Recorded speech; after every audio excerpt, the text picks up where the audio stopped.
Something you can hold on to. Someone you can turn to for advice. There are people who will support you. Hold on to it while you can. Don't let it slip away. Because sadly, one decision can make it all go away. Times, they get rough. Keep going no matter what. Not everyone has the same life. Alcoholic, abusive, drug-addicted parents. The suffering is non-stop. Everything is going downhill. Who can I trust? Who do I turn to now? Who? That's the question. Who can I hold on to? Who can I turn to for advice? Should I still hold on? Is there even a point to living anymore?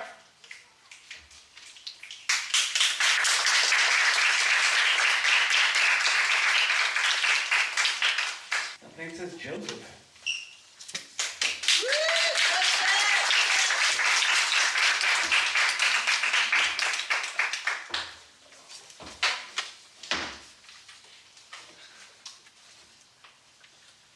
The landship. An extraordinary force thunders to the ground. Boom, as it pummels against the ground, and roars like a great tiger as it approaches. The landship approaches with agonizing claws, lacerating through the ground. It breathes of black oil and burning carbon, and breathes great ghastly bullets of blazing fire. Although sluggish like a great cobblestone, it is fierce like a dragon on a tall, grotesque castle in a dark, muddy field. It may be strong in numbers, but the landship is soft like a baby's bum on its side. The crawling dragon could be slayed on the spot, or be tamed.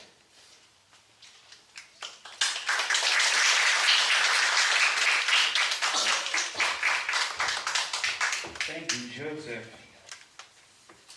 We were talking that Friday.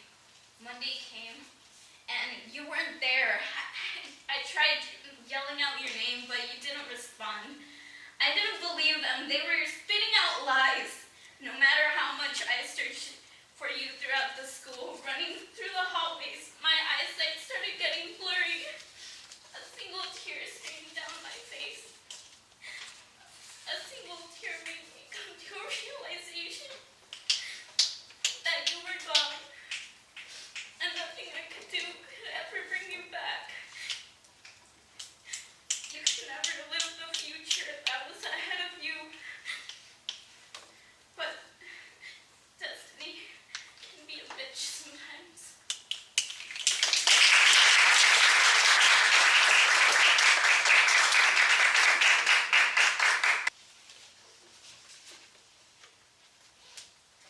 You were my first.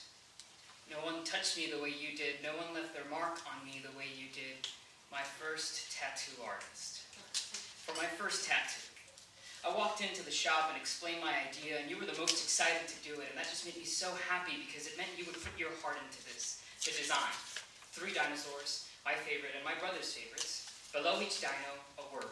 The words made up one quote, brothers before time. On my first session, you inked in 1 dino and 1 word, brothers. I was terrified, but you made the experience so great. You told me I was one badass motherfucker for getting a full back tattoo as my first. That all you had was a little moon on your back because that shit hurts. Now, I don't know if you were lying, but that sure helped. I told you about my brothers, how they were my wake-up call, my anger and mental instability, alienated, the only people I thought were obligated to love me, but I learned that no one owes us shit. I told you how I began to change myself, and how me and my brothers got so close, and how when I told them about this tattoo, it made their faces light up, and they were so excited. After a painful hour and a half, we were done, and I set the appointment for the next visit. Session 2, another dino and another word, before. I told you about before. You were the only one in the shop, and I was the last customer. I told you about the times I wanted to die, about how bad I felt to be in the dark places of my mind, and now I'm finally digging myself out, clawing for a breath of fresh air. You didn't say a word, but you listened, and I think that was the first time I said any of that stuff out loud. Once you finished, you wished me the best. And I told you I didn't know when I'd be back, but that I would be to finish the final dino and the final word, time. But I didn't. Time Months passed. Time. My mental instability got worse and I crumbled into pieces. Time. I wasn't ready to finish a tattoo that represents the journey to healing if I hadn't really started it. Time. So I started therapy. Time. And I looked forward to the day I'd feel good enough to finish the tattoo. Time. To the day that I'd see you because it would mean that I fucking made it. Time. But someone took yours all away. Time. They ran a red. You crashed your motorcycle and you weren't wearing a helmet. Time. Because if I could give you all of mine. Time. And it isn't because we were close, but because I've taken mine for granted. Time. This might be the last of mine. Time. It's so fucking unfair. Time. I wish you had more. Time. Because you were doing what you loved. Time. Because I loved you for that. Time. Because I love everyone who has something they love. Time. Because you are my brother. Time. Because you finally made me like what I see in the mirror. Time. Because you are all my brothers. Time. Because you listen and understand. Time. And there's just something so beautiful about thinking that we are all brothers before time.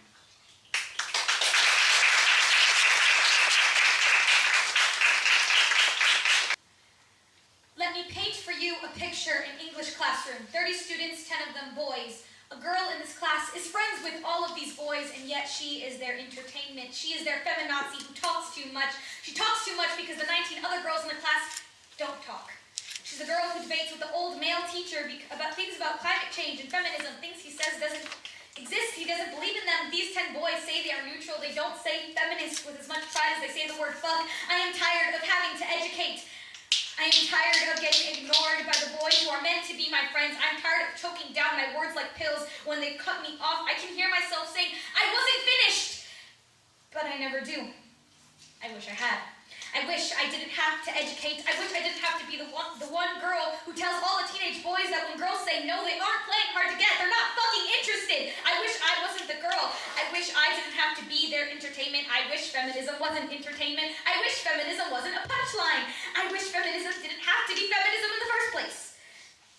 But it is. It exists. And no matter how much people fight it and push it, it's there. And feminism pushes back. To the 10 boys in my English class, you are so accustomed to your own privilege, you can't see past it. And I am done unblinding you and showing you my picture.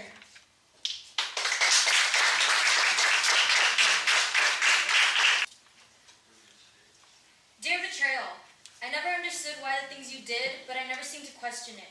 You said you had my back and that was that. I seemed to hit a nerve from when you threw the first punch. I never asked you why because it seemed so unreal.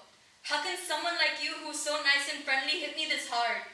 Everyone seemed to notice, but it didn't come to me. I thought this was normal until you let go. I started to notice the truth and you noticed too. I smiled through the pain because my thoughts are to help you.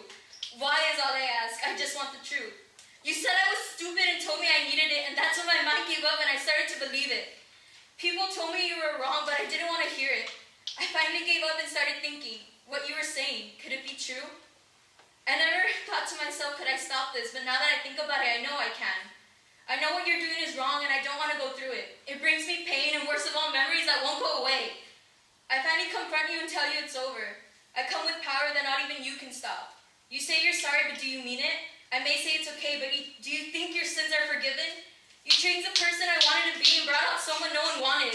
For now, all I can say is sorry for making those mistakes. Sorry for being the person you didn't want to see every day. Maybe you were right for the things you did, and maybe I did needed it.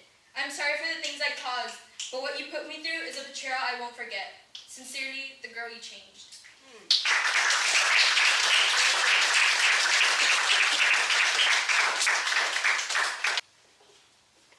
There's never enough time.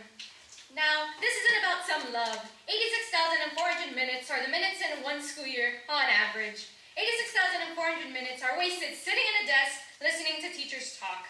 86,400 minutes of writing notes in all your classes. 86,400 minutes of taking a test. How do teachers measure our knowledge? Not with these 86,400 minutes. 1,020 minutes are spent taking the STAR. 1,020 minutes used on about 4 tests. 86,400 minutes passing in one school year. 1,036,000 minutes. 1,036,000 minutes and 12 years of school from 1st to 12th grade. 1,206,600 minutes and 14 years of school from pre-kinder from 1st to 12th grade. These minutes don't stop. All this time passing by in a flash, reading it now, it goes so fast. 1,206,600 minutes spent in classrooms learning. 86,000 minutes have passed. Well, here's to 1,123,200 more.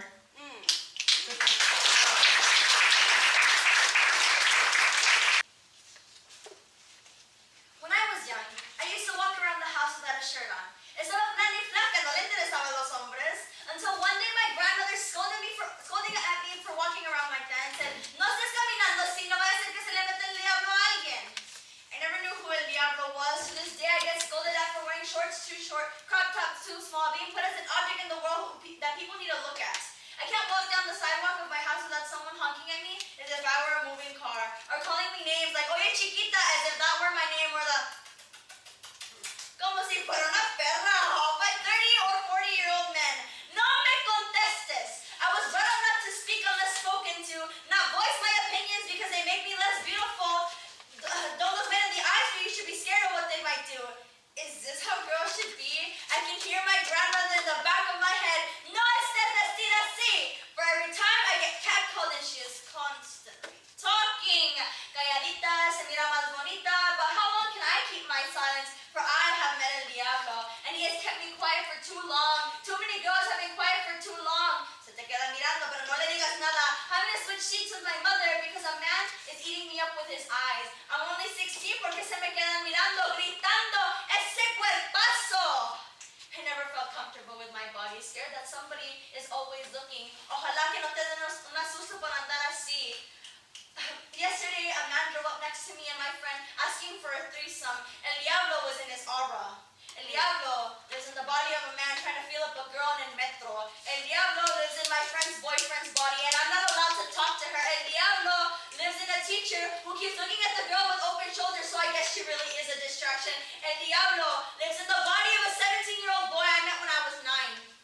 He was into my jean pants, my Minnie's Mouse shirt, so don't you ever ask me what the hell I was wearing for every time this happens. For El Diablo does not have a type. Do not put me down because I like to be loud. Because Diablo, I can hunt you down